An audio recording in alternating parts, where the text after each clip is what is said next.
열왕기하 6장 13절에서 18절까지 말씀입니다. 구약성경 571페이지에 있습니다. 찾으신 줄 알고 제가 앞들어 봉독하겠습니다.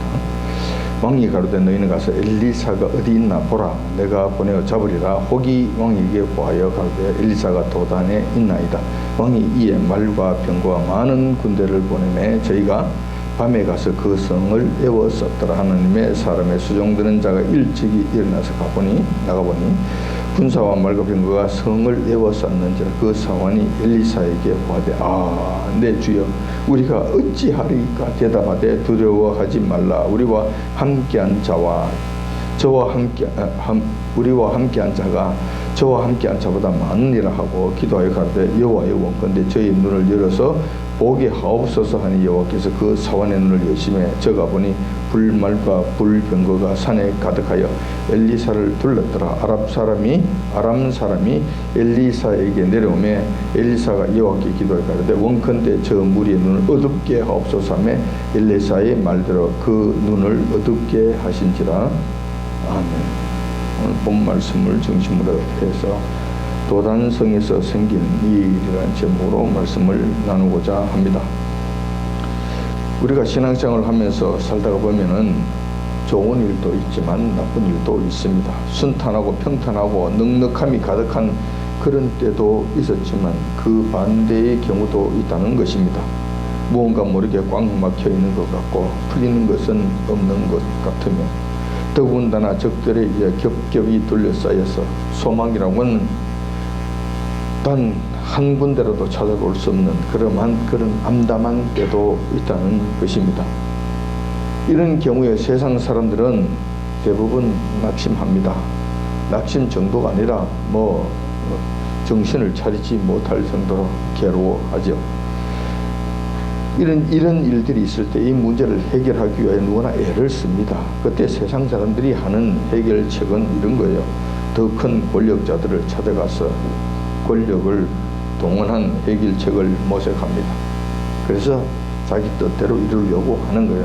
또 그렇지 않으면 그런 것이 여의치 않으면은 용하다는 점쟁이를 찾아가서 장래일을 상담한다든가 액땜을 한다든가 부적을 산다든가 이렇게 해서 어떤 신적인 도움을 받아서 그 문제를 해결하려고도 합니다. 자, 그런데 이렇게 해도 안 되고 저렇게 해도 안 되고 도무지 소망이라고는 찾아볼 수 없는 그런 실정이 되어지면은 극단적인 선택을 하기도 합니다. 그래서 우리나라 OECD 국가 중에서 자살률이 제일 높은 나라로 지금 지목되고 있는 것입니다. 수많은 사람들이 지금도 삶의 소망을 잃어버리고 죽음을 택하는 이런 일들이 있는 것입니다. 사람은 누구나 소망을 먹고 삽니다. 만약에 누구에게나 그 소망이 없고 절망이 된다면 삶을 이어갈 힘을 얻지를 못해요. 그래서 극단적인 선택을 하게 된다는 거예요. 그래서 이 극단적인 선택을 하는 사람들을 보면은 우리가 어느 정도 이해가 되는 것입니다. 그들에게는 한결같이 소망이 없다는 특징을 갖고 있습니다. 그런데 우리 믿는 성도들은 그럼 과연 어떠한가? 세상 사람들과 같아야 되는가? 그런 사람들 부류에 섞여서 그냥 그렇게 살아야 되는가? 그렇지 않아요. 하나님의 사람들은 눈에 보이지 않는 특징들을 갖고 있습니다. 세상 사람들과 같아 보이지만 결코 같지 않는 거예요. 이러한 문제들이 일어났을 때 우리에게 엄청난 시련과 이 답답한 현실들이 우리를 둘러싸고 있을 때 세상 사람들처럼 그렇게 행동하지 않는다는 것입니다. 하나님의 자녀로서의 우리의 삶이 권세가 있고 그들과 또 다른 차원의 삶을 살아가는 방법이 있기 때문에 그런 거예요. 우리는 전능하신 여호와 하나님께서 살아계시고 또한 우리와 함께 하신다는 이 사실을 알고 있습니다. 그러므로 결코 낙담하거나 낙심하거나 실망하지 않습니다. 우리에게는 세상 사람들이 알지 못한 영적인 세계가 있으며 그 신비한 세계가 또한 우리에게 열려 있고 이후 하나님께서 친히 다스리시는 그런 나라가 있다는 이 사실을 알고 있고 믿음으로 그것을 우리의 것으로 누리고 사는 것입니다. 그러므로 우리는 세상 사람들이 이 세상 속에서 완전히 절망하여 도저히 해결책이나 소망을 가질 수 없는 상황이라 할지라도 우리는 낙심하지 않는 것입니다. 또 다른 차원의 세계가 있고 또 다른 차원의 해결할 수 있는 능력이 있기 때문에 그런 거예요. 이것이 막혀 있으면 우리가 절망 가운데 극단적인 선택을 할지 모르지만 우리는 이 갇힌 세계에 사는 것이 아니라 무한 세계에 우리가 살고 있기 때문에 겸하여 살고 있기 때문에 소망이 절망으로 되는 경우는 결단코 없다는 거예요. 어떤 경우에도 없다는 거예요. 지금 우리가 처한 현실을 살펴보면 진정으로 암담하기 그지없습니다. 육신의 눈으로 볼 때 그렇다는 거예요. 경제는 만신창이가 되어서 조만간 나라가 거들나고 백성들의 삶이 심히 어렵게 될 일만 남은 것 같아요. 지금 당장 배가 고프지 아니한다고 문제가 없다고 그러지 마십시오. 모든 일들이, 모든 지표와 모든 현상들이 지금 IMF 때보다도 더 심각한 상태에 지금 빠져 있어요. IMF 때는 갑작스럽게 왔으니까 우리가 갑작스럽게 당한 것이고, 지금은 이 일이 서서히 진행되니까 이게 죽는 줄도 모르고 지금 빠져 들어가는 거예요. 괜찮은 것으로만 여기고 있는 거예요. 정말 그렇지 않습니다. 정말 그렇지 않아요.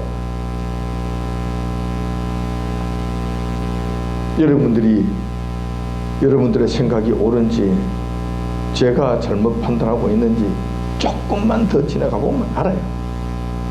세월이 조금만 더 흘러가면 알아요. 알게 된다니까. 그런데 제가 이렇게 말씀드린 것은 완전히 만신창이가 되기 전에 미리 알 것 같으면 미리 준비를 할 수 있잖아요. 저는 이러한 일들을 벌써 아마 2년 전부터, 최소한 2년 전부터 여러분들에게 말씀드렸습니다. 2년 전부터 최소한. 그렇다면 그때부터 준비하셨다면은 지금은 그렇게 두려워할 것 없을 거예요. 어떠한 어려움이 온다 하더라도 두려울 것이 없을 거예요. 근데 지금은 많이 늦었지만 그래도 준비를 한다면은 그나마 낫지 않겠는가? 준비를 하지 아니하고 당한 사람보다는 낫지 않겠는가? 이런 측면에서 지금도 저는 여러분들에게 이렇게 전하고 있는 것입니다. 경제는 그렇고 정치는 또 어떻습니까? 무능에다가 부패가 극에 달해서 조만간 소망조차도 가질 수 없는 그런 실정이 되었습니다. 안보는 또 어떻습니까? 안보는 우리의 생존 문제입니다. 나라가 살아있느냐 나라가 없어지느냐 하는 문제입니다. 우리 그냥 거지가 되어서 힘겹게 사느냐 정도가 아니고 우리의 모든 재산이 빼앗기고 우리의 생명까지 빼앗기는 이런 일들이 안보 문제예요. 그런데 이 안보는 무너질 대로 무너져서 유사시 이 나라를 누가 지킬지, 이 나라와 백성들을 구하기 위해 얼마나 많은 피와 대가를 치러야 할지 암담하기만 합니다. 이런 상황 가운데 우리는 어떻게 해야 할 것입니까? 세상 사람들처럼 낙심하고 좌절하고 탄식만 하고 있을 것입니까? 이런 난국에 어떻게 대처해 나가야 되겠습니까?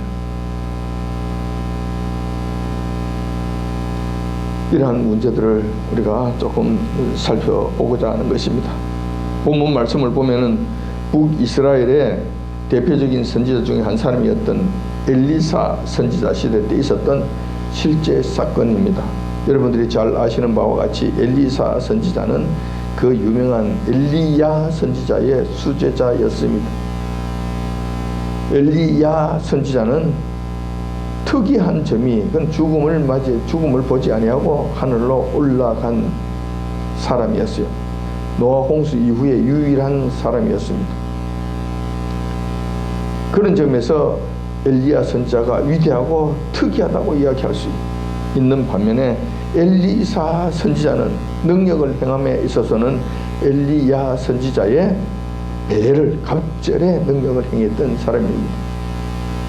어마어마한 능력들을 행하고 그가 한 일들은 헤아릴 수 없이 많은 일들을 행한 그런 선지자였습니다. 그러므로 엘리사 선지자는 하늘나라에 죽음을 죽음을 보지 아니하고 하늘나라에 올라가지 못한 것, 이것 빼고는 엘리야 선지자보다 더 위대했다고 이야기할 수 있습니다.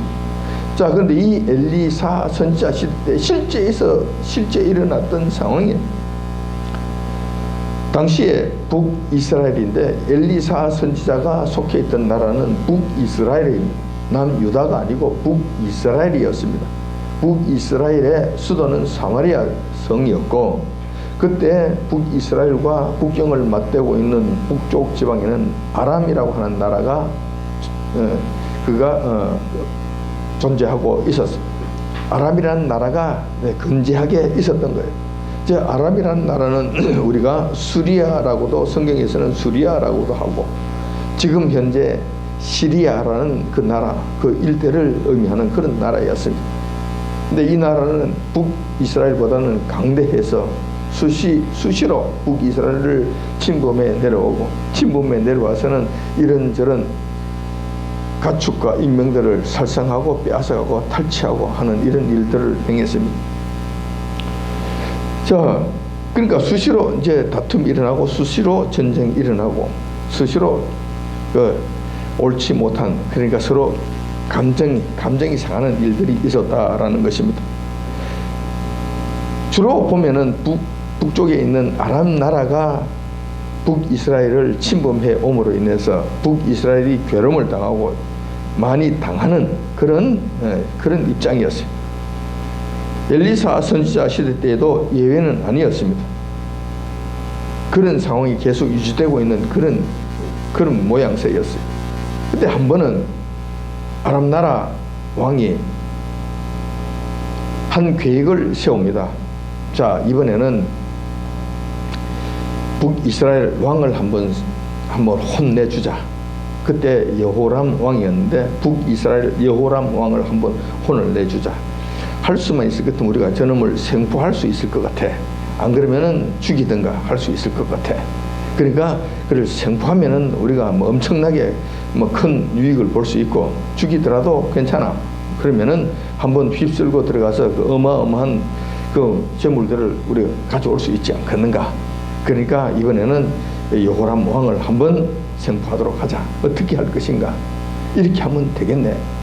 그 여호람 왕이 수시로 시차를 나가고 왔다 갔다 한다고 하니, 그가 잘 다니는 그 길목에다가 매복을 하자. 우리 특수 군인들을 보내서 그게 숨어 있도록 하다가 여호람 왕이 지나가면 그때 덮쳐서 그걸 생포하거나 죽이도록 그렇게 하자. 어떻게 했는가? 좋습니다. 이렇게 하십시다. 그래서 이러한 특수한 작전을 세웁니다. 자, 근데 이상한 일이 생깁니다. 그들이 작전을 세우고, 여호람 왕이 이번에는 경주로 간다는 이러한 확실한 첩보를 얻게 될 것 같으면 경주로 가는 길목에다가 이 매복을 합니다. 그런데 이 매복을 할 때마다 실패를 한다는 거예요. 여호람 왕이 귀신같이 알아차리고 갑자기 경주로 가던 그 계획을 취소를 해버리고 은양으로 가버린다든지. 그래, 경주로 가는데 1번 국도로 가기로 했는데, 1번 고속도로를 타고 가기로 했는데 그걸 버려버리고 저 비상길로 국도를 통해서 간다든지 이렇게 해버리는 거예요. 그래서 이러한 특수작전 계획이 번번이 실패를 하는 것입니다. 한두 번이 아니고 할 때마다 이렇게 무산이 되니 아람 왕이 이제 화가 난 것입니다. 긴급 지휘관 회의를 소집합니다. 전부 다 이런 모여. 자, 그리고 대책을 논의합니다. 먼저 이 작전이 실패한 원인에 대해서 그들을 질책을 합니다. 어찌해서 이런 일들이 생겼느냐? 어찌해서 이 작전이 매번 실패하는가? 내가 아무리 생각해도 우리 중에 첩자가 있는 것 같아. 이 사실을 알고 있는 사람이 누구야? 너희들하고 내하고 밖에 없지 않느냐? 참사는 너희들밖에 없지 않느냐? 그런데 이것이 어떻게 해서 이 작전 계획이 쇠나가느냐? 아무리 봐도 너희들 중에 첩자가 있는 것 같아. 여호람 왕과 내통하는 자가 있는 것 아니야. 은왕님이야. 빨리 이야기하지 않으면, 자수하지 않으면 너희들 싸그리 전부 다 총살시킬 거야. 노발대발 펄펄 뜁니다. 자, 큰일 났습니다. 지휘관들이 이제 완전히 뒤집어 쓰게 생겼습니다. 안 그러면 이 일로 인해서 큰 병고가 일어날 것 같은 이런 일들이 생기게 되었습니다. 그러자 코너에 몰린 지휘관들이 아람 왕에게 전후 사정을 이야기합니다. 사실은 북이스라엘에는 엘리사라고 하는 하나님의 사람이 있는데 이 사람의 능력은 어마어마합니다. 그 누구도 당할 수 없습니다. 모든 것을 다 알고 있는 엄청난 분입니다. 우리가 매복을 하기만 하면 즉시 알아차리고 그 사실을 요람 왕에게 알려줍니다. 그래서 우리 작전이 번번이 실패하게 된 것입니다. 이것을 누가 막습니까? 이걸 누가 하겠느냐고 우리가 지금 우리가 작전 회의를 통해서 이야기한 이것만 아는 것이 아니라 지금 아람 왕이 지금 침소에서 비밀하게 은밀하게 이야기하는 것까지도 다 알아차려 버립니다. 다 듣고 있습니다. 다 알고 있습니다. 그러니 이것을 누가 당합니까? 우리에게 애매하게 뒤집어 씌우지 마옵소서. 우리가 한 것이 아니옵니다. 그러면은 대책이 있다면은, 방법이 있다면은, 다시 말해서 북이스라엘의 여호람 왕을 잡아온다는 이 계획을 성공적으로 이루려면은 먼저 엘리사 선지자부터 잡아야 됩니다. 그부터 제거하지 아니하고는 이 일은 절대로 성공할 수가 없습니다. 왕이시여, 이 일을 하시고자 한다면은 엘리사부터 먼저 잡도록 하셔야 하옵니다. 그러자 왕이 그 이야기를 듣고, 그래, 정이 그렇다면 그렇게 해야지. 엘리사부터 잡아야 될 것 아니냐? 그러면 그렇게 하도록 하자. 엘리사가 지금 어디 있는지 알려도록 하라. 즉시 보고하도록 하라. 했더니만 신하들이 가서 백방으로 수송을 합니다. 연탕꾼을 보내고 첩자를 보내서 찾습니다. 그렇지만 그때 엘리사는 지금 사마리아 성 바로 옆에, 거기에서 얼마 떨어지지 않은 가까운 곳에 있는 도단성이라고 하는 조그만한 성에 머무르고 있었던 사실을 알게 됩니다. 왕에게 달려와서 보고를 합니다. 왕이요, 마침 잘 되었습니다. 엘리야 선지자가 사마리아 성에 들어가 있었을 것 같으면 우리가 그놈을 잡기가 상당히 힘이 들었을 건데 마침 저 조그만한 성에 지금 가 있습니다. 도단성이라고 하는 조그만한 성에 가 있습니다. 그러니 지금 병력을 동원해서 가기만 가면은 그 조그만한 성은 금방 우리가 무너뜨리고 금방 그놈을 잡을 수 있을 것 같습니다. 그러니까 아람 왕이 그냥 얼씨구나, 그래, 하늘이 우리를 도우는가 보다. 그러면 즉시 작전을 개시하도록 하라. 군대는 마음껏 줄 테니 너희들이 필요한 만큼 군대를 가져가거라. 장비는 뿐만 아니라 무기들은 최신 무기로 무장하도록 하라. 얼마든지 내보내줄 테니까 가지고 가서 엘리사를 단번에 포박해 오도록 하라. 그런데 그 작전은 떠벌리고 하지 말아라. 아무도 모르게 신출기몰하게 한밤중을 이용해서 그냥 가만히 가서 도단성을 에워싸도록 하라. 그리고 그를 사로잡도록 하라. 다 이렇게 해서 그 작전이 시작되게 됩니다. 그런데 그들이 지극히 상식적인 사실 한 가지를 놓치고 있습니다. 무슨 이야기냐 할 것 같으면은 엘리사 선지자가 하나님의 사람으로서 초능력을 발휘하여 북이스라엘의 여호람 왕에 대해 매복 사실조차 전부 다 알면서 전해주고 있잖아요. 그리고 아람 왕이 침소에서 이야기한 것까지, 소근소근 이야기한 것까지 전부 다 알아내는 사람이잖아요. 그래서 전해주는 그런 능력자이잖아요. 그런 하나님의 사람이잖아요. 그렇다면 지금 자기들이 작전 계획한 이 사실은 엘리사 선지자가 모를까? 모르고 있을까?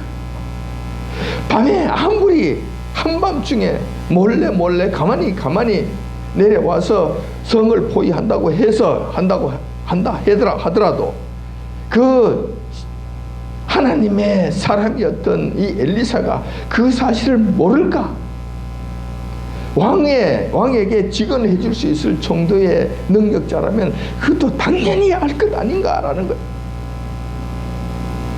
자, 이 사실을 그들은 알아차리지 못했다는 거예요. 이것을 제대로 기억하지 못했다는 거예요. 이것이 제가 봤을 때는 참 아둔하다, 참 바보스럽다. 어찌 이렇게 했을까 하는 생각이 든다는 거예요. 아무튼 그들은 밤을 지새워서 병사들 최신 무기로 무장을 한 다음에 한밤중에 도단성을 에워 쌉니다. 근데 그 모든 일들이 순조롭게 돼요. 아침이 되었습니다. 아침에 되어서 보니 아직까지 엘리사가 눈치를 채리지 못한 것 같아. 아직도 도단성에 앉아 계시는 것 같아. 그들은 쾌재를 부릅니다. 그러면 그렇지. 아무리 귀신 같다 하더라도 이번만큼은 모르지. 우리가 얼마나 보안을 철저히 지키면서 행했는데, 이 오밤중에 얼마나 조심해서 우리가 포위작전을 했는데 그것을 알 수 있으려고. 그렇지, 이번만은 안 되지. 그리고 그냥 이번에는 정말 이겼다고, 정말 이번에는 우리 계획대로 되었다고 쾌재를 부르고 있을 때 또 한 사람의 세상 사람이 나타나는데, 이것이 바로 엘리사를 시중 들고 있었던 사환 게하시라는 사람이었어요. 이 게하시라는 사람이 아침에 일어나서 늘 하던 것과 같이 이제 밖에 나와서 이래 성 주변을 이래 살피고 있는데 깜짝 놀라는 거예요. 보니까 밤사이에 아람 군대들이 콱 둘러쌌는데 2중 3중으로 콱 둘러싸서 꼼짝달싹 못하게 해놓은 거예요. 게하시가 이 사실을 보고 기절초풍을 합니다. 그리고 큰일 났다고 펄펄 뛰면서 그 선생님이신 엘리사 선지자에게 쫓아 달려갑니다. 그리고는 이렇게 외칩니다. 선생님, 큰일 났습니다. 이제 우리는 완전히 죽게 됐습니다. 아람 군대가 이렇게 두 겹 세 겹으로 쌓아 있으니 우리가 살아날 소망이 없습니다. 한번 와 보십시오. 우리는 탈출구가 없습니다. 큰일 났습니다. 저 무시무시한 아람 군대가 우리를 그냥 놔둘 것 같습니까? 우리는 지금 어찌해야 하겠습니까? 엘리사 선생님이요, 그 시답자는 이스라엘 왕, 북이스라엘 왕 여호람은 그렇게 살려주시면서 우리 생명은 살리지 못하더란 말입니까? 어찌 돼서 이런 지경에까지 이르게 됐습니까? 미리 아셨다면 우리가 피하면 되었을 거 아닙니까? 밤중에 도망을 갔으면 됐을 거 아닙니까? 그런데 이게 무슨 꼬라지고 무슨 일입니까? 이렇게 엘리사 선지자를 다그치고 탄식하고 답답해 합니다. 과연 게하시의 눈으로 본다면 소망이 없는 것이 분명합니다. 이 땅의 관점에서 본다면 해결책이 없습니다. 도단성 자체적으로는 아람 군대를 상대할 힘이 없습니다. 뿐만 아니라 그들의 왕이었던 여호람, 절대로 아람 군대와 싸워서 이길 수 있는 힘이 없습니다. 대적할 수 있는 능력이 없습니다. 그러니 도단성 자체적으로 생존할 가능성이 있느냐? 절대로 없다는 것입니다. 그러니 게하시의 눈으로 봤을 때는 이 말들이 사실이고 거짓이 아닌 것입니다. 그러므로 이때는 아람 군대에 항복하고 손들고 나가는 것이 가장 최선의 방법으로 보입니다. 그렇게 해서 도단성의 백성만이라도 살리고 또 피해를 최소화시키려고 한다면 이렇게 해야 될 것입니다.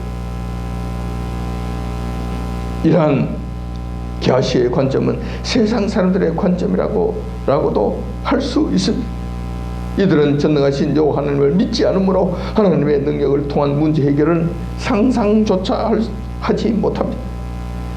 어쩔 수 없이 이 땅에 눈에 보이는 대로 생각하며 그 한계 속에서 좌절하고 그 한계 속에서 두려워하고 무너져 가는 것입니다. 이 게하시의 모습이 바로 세상 사람들의 모습이라는 거예요. 뿐만 아니라 아람 군대에 희희낙낙하는 것도 또한 세상 사람들의 관점이라는 거예요. 그들의 눈으로 봤을 때는 이제는 도가니던 주색이에요. 도무지 여기서는 그들이 살아날 가능성이 없는 거예요. 이제 아침에 일어나서 이제 소리치기만 하면 되는 거야. 되는 겁니다. 엘리사 나와, 빨리 나와. 너만 나오면 돼. 항복하면 너는 살려준다. 목숨만은 살려준다. 그리고 도단성도 나는 너희들에게 아무런 원한이 없어. 엘리사만 있으면 돼. 그것만 나오면 되는 거야. 항복하고 나와.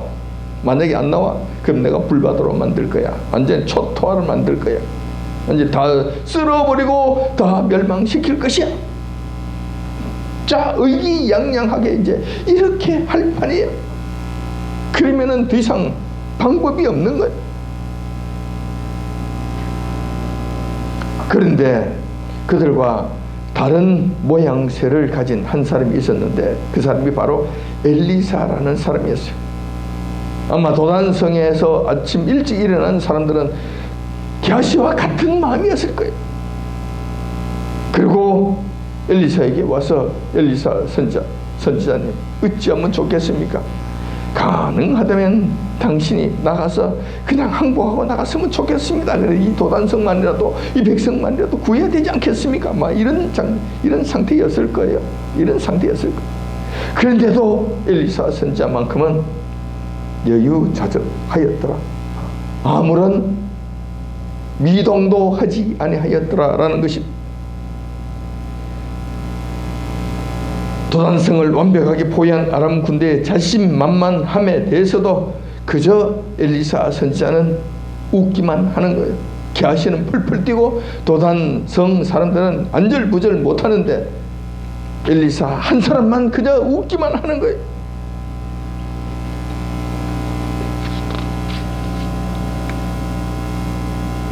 이렇게 하기까지는 하나님의 사람이었던 엘리사 선지자는 세상 사람들과 다른 관점을 가지고 있었기 때문이라는 것입니다. 게하시와 다른 관점, 아람 군대와 또 다른 관점, 또 다른 믿음을 갖고 있었기 때문에 이렇게 느긋할 수 있었다는 거예요. 엘리사는 아람 군대와는 달리, 게하시와는 달리 믿음의 눈을 가지고 있었고 전능하신 여호와 하나님을 신뢰하고 의지하는 믿음을 갖고 있었기 때문에 그렇다는 것입니다. 그래서 누구도 보지 못하는 여호와 하나님께서 함께 하시고 보호해 주시는 것을 볼 수 있었던 것입니다. 이런 확실한 믿음과 실제를 갖고 있었기 때문에 엘리사 선지자는 누구보다도 느긋했던 것입니다. 그 누구도 그때 당시에 누리지 못한 평안함을 누리며 살았다는 것입니다. 엘리사가 펄펄 뛰면서 안절부절 못하던 게하시의 눈을 기도를 통해 열어줍니다. 그때서야 게하시의 영적 눈이 열려서 그 모든 상황들을 보게 됩니다.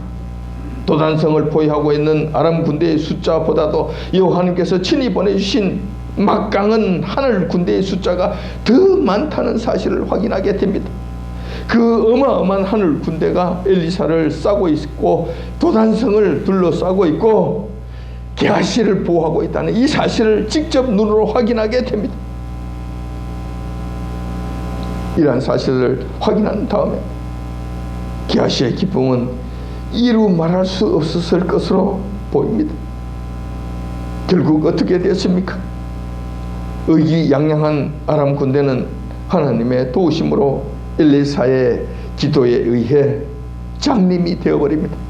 그리고 죽을 고비를 넘기며 헤매다가 도단성 손 하나 대지 못하고 겨우 목숨을 구한 채 도망가게 됩니다. 이것도 엘리사가 자비로운 마음으로 풀어줬기 때문에 자기 나라로 전부 다 돌아가게 된 거예요. 이 일 이후로 한동안은 아람 군대가 북이스라엘을 건드리지 못하고 침범하지 못했습니다. 너무나 두렵고 너무나 미안하기 때문에 도저히 침범하지 못했을 것으로 보입니다. 오늘은 도단성에서 일어난 일들을 바라보면서 우리의 일들의 반면 교사로 삼고자 하는 것입니다. 우리는 지금 우리가 처한 상황으로 인해 몹시 힘들어하고 있습니다. 사실 힘든 정도가 아니라 도단성에 있었던 게하시처럼 암담하고 두렵고 전혀 소망이 보이지 않는 절망 상태에 있는 것은 아닌가 생각이 되어집니다.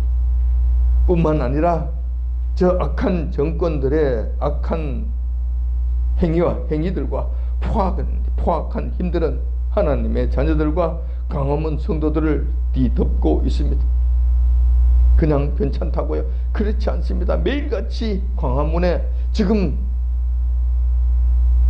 밤을 지새고 있는 광야교회 교인들을 드러내기 위하여, 체포하기 위하여, 그들 몰아내기 위하여, 짓밟기 위하여 경찰들을 보내고 폭력을 행사하고 날마다 전쟁을 합니다. 날마다 싸우고 있습니다. 광야교회 그 백성들은, 그 교인들은 지금도 고통 가운데서, 날마다 불안 가운데서 밤을 지새우고 있습니다. 우리 세상 사람들의 눈으로 봤을 때는 그들이 이길 수 있는 힘이 없습니다. 이길 수 있는 능력이 없습니다. 날마다 두려워하고 떨어야 마땅합니다. 그러나 그들은 아직도 그 안에서 평안을 유지하며 그 일들을 하고 있습니다. 우리가 어떻게 그러한 일들을 할 수 있고 그 상황 가운데서 평안을 유지할 수 있는가? 이것은 우리에게 전능하신 하나님이 계시기 때문에 그렇다는 것입니다. 우리가 육신의 눈으로 하늘에서 일어나고 있는 일들을 다 볼 수 없지만 지금도 엘리사 선지자에게 나타나셨던 하나님의 군사들이 우리를 두르고 보호하고 계시다는 사실을 믿으셔야 합니다. 특별히 청와대 앞에서 오랫동안 처리하면서 자리를 지키고 있는 광야교회 위에 하나님께서는 수시로 무지개를 보여주시면서 위로하고 계시고, 뿐만 아니라 지금 눈으로 보지 못하지만 눈에 보이지 않는 불말과 불변 것들로 그들을 둘러싸고 보호하고 계신다는 사실을 또한 우리가 믿어야 할 줄 압니다. 뿐만 아니라 전국 곳곳에서 나라와 민족을 위해 기도하고 염려하고 시위에 참여하고 있는 교회 위에도, 또 저와 여러분들 상심해 있는 저희들 심령 위에도 요 하나님께서 한결같은 보호하심이 계실 것으로 확신합니다. 그러므로 우리는 결코 낙심하지 않습니다. 결코 낙담하지 않습니다. 그리고 보지 못한다고 해서 주저앉지 않습니다. 우리의 믿음의 성도들은 현실만 바라보면서 게하시처럼 낙심하지 말기를 바랍니다. 저들의 세력과 힘이 크게 보인다 하더라도 두려워하지 맙시다. 전능하신 여호와 하나님께서는 얼마든지 저들의 눈을 멀게 하실 수도 있고 불말과 불병거로 저희들을 불사르실 수도 있다는 사실을 잊지 맙시다. 그리하여서 끝까지 의의 길을 가며 믿음의 신념을 지킴으로써 주님께로부터 칭찬받는 자들이 되며, 또한 현실에 좌절하거나 두려워하지 아니하는 믿음의 사람으로 살아가시길 이 아침 주님의 이름으로 축원드립니다. 이스라엘 백성들이 가나안 땅에 들어가서 살 때에 그것도 부족하셔서 내 우양이 번성하며 내 은금이 정식되며 내 소유가 다 풍부하게 해주셨다는 거예요. 해주셨다는 거예요. 얼마나 더 해주셔야 돼요? 얼마나 해주셔야 돼요? 이런 하나님을 배신한다, 이런 하나님을 짓밟는다, 무시한다, 이게 될 법한 일이냐고. 이게 될 법한 일이냐? 이거 인간적으로도 안 되는 거잖아요.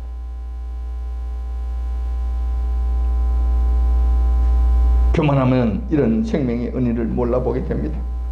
지독한 페르나가 됩니다. 짓밟아 뭉개버립니다. 없다 그럽니다. 그 하나님을 팽개쳐 버립니다. 그리고 우상으로 쫓아가 버립니다. 인간은 하나님을 섬기지 않으면 뭔가를 섬겨야 돼요. 그렇게 되는, 이렇게 되는 거예요. 자, 그래서 첫 번째 하나님께서는 너희들이 배부를 때 첫 번째 교만을 조심해. 두 번째 하나님께서 말씀하신 것이 바로 내 힘과 능력을 과시하는 문제예요. 물론 교만하고 어느 정도 연관성이 있는 문제지만 좀 더 구체적으로 가서는 내 능력과 내 힘이 이것을 이루었다고 하지 말라는 거예요. 이거 철저하게 이것을 조심하라는 거예요. 교만해서 마음이 높아지면 모든 것에 공여자이신 여호와 하나님을 잊어버리게 됩니다. 그러면 지금 내가 누리는 부와 명예는 다 여호와 하나님의 은혜가 아니라 나의 노력과 나의 능력이 이룬 것이라는 그런 결과로 귀착되게 됩니다. 사실 어떤 측면에서 보면 그런 것 같기도 해요. 사실 내가 노력했잖아. 내가 열심히 일했잖아. 남들이 잠잘 때 나도 공부했잖아.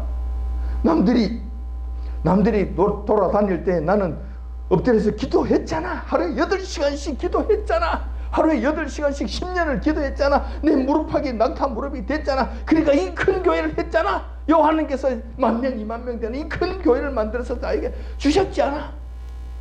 어떤 측면에서 보면 그런 거 걷기도 해요. 그러니 너희들도 8시간씩 무릎 꿇고 기도하면 이런 큰 교회 할 수 있어. 내처럼 이게 내 자리가 부럽냐 탐나냐? 그럼 너희도 그렇게 기도해.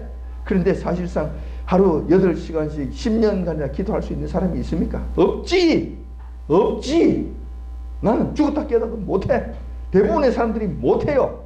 그도 정말 10년 동안 그렇게 무릎 꿇고 8시간씩 정말 정직하게 했는지 묻고 싶어요. 그렇게 안 했겠지. 인간으로 할 수 없는 일이니까. 그러니까 그 위에 자기는 세워놓고, 자, 나는 이만한 사람이야. 이만한 존재니까 따라오려면 한번 따라와 봐. 이래 하면 돼. 근데 실질적으로는 불가능한 위치에까지 자기를 높여놓고 따라오라고 이야기하는 거예요. 할 수 있으면 한번 해봐. 라고 우리에게 오히려 비아냥거리는, 오히려 자기 스스로를 반신격화시키는 이런 일들을 한다는 거예요. 자, 이건 안 되는 거예요. 자, 내 능력이 있잖아요. 요한님께서 하신 것이 아니라 자기가 8시간씩 무릎 꿇고 기도한 것을 10년 동안 했으니까 이것을 이루었다는 거예요. 하나님께서 이루신 것이 아니에요. 내 능력과 내 힘과 내 노력이 이것을 이루었다고 떠들어대는 거예요. 여기까지 이르게 되면 이렇게 떠들어댑니다. 8장 17절에 이 말씀이 기록되어 있습니다. 내가 마음에 이르기를 내 능과 내 손의 힘으로 내가 이 재물을 얻었다 라고 떠들어대는 거예요. 주절거리는 거예요. 하나님이 그곳에 참여할 자리가 정말 없습니다. 그런데 실질적으로 보면은 그렇지 않잖아요. 요한님께서 말씀하십니다. 자, 요한님께서 팩트는 이래요. 8장 18절에 이렇게 기록되어 있습니다. 내 하나님 여호와를 기억하라. 그가 내게 재물 얻을 능을 주셨습니다. 그렇기 때문에 내가 얻은 것이지, 내가 한 것이. 그러니까 그 모든 배후에는 내가 있었고 내가 모든 것의 근원이 되었다고 말씀하신 거예요. 이게 사실이라는 거예요. 이게 팩트예요. 이것이 팩트. 이것을 잊어버리면 정말 배은망덕한 놈이 됩니다. 정말 이상한 놈이 됩니다. 너와 너의 힘과 너의 능력이 이러한 재물과 성공을 얻게 된 원인이 아니라는 거예요. 자아가 충만한 속물 인간이 뭔가 크게 착각하고 있다는 것을 요한님께서 가르쳐 주시는 거예요. 지적해 주시는 거예요. 배은망덕하면 어떻게 될 것 같습니까? 잘 될 것 같습니까? 그러면 뭐 한번 배은망덕 해볼 만하지. 배신하고서도 자기 부귀영화를 잘 누릴 수 있다면 배신 한번 하고 뭐 평생 잘 먹고 살면 뭐 됐지, 뭐 한번 해볼 만하지. 근데 실질적으로 요한은 배신하고 여러분들이 잘 될 것 같습니까? 이게 될 것 같아요? 세상에서도 배신을 때리고 잘 되지 않는데 요한님을 배신하고 여러분들이 잘 될 것 같았냐고. 그럴 수가 없습니다. 절대로 그럴 수가 없습니다. 그렇게 되면 완전한 파멸만이 기다리게 됩니다. 8장 20절에 기록되어 있습니다. 여호와께서 너희 앞에서 멸망시킨 민족들 같이 너희도 멸망하리니 이는 너희가 너희 하는 여호와의 소리를 정중치 아니합니다. 말 안 듣고 지 마음대로 기어가다. 이 두 가지를 또 이번에 말씀하셨잖아요. 교만하지 말라.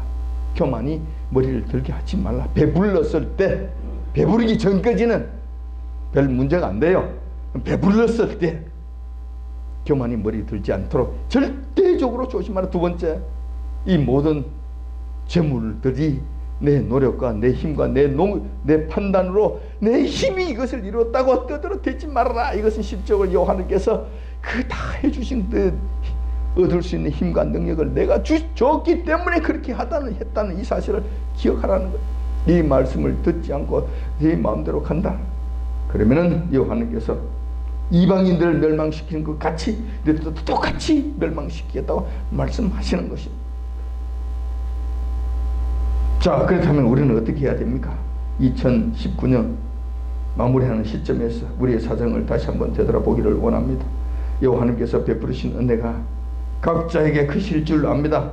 일할 건강을 주셨고, 생명을 주셨고, 평안을 주셨고, 일용할 양식을 주셨고, 직장 주셨고, 승진 주셨고, 집도 주셨고, 영광도 주셨습니다. 각자 수많은 은혜가 수도 없이 많을 줄 압니다.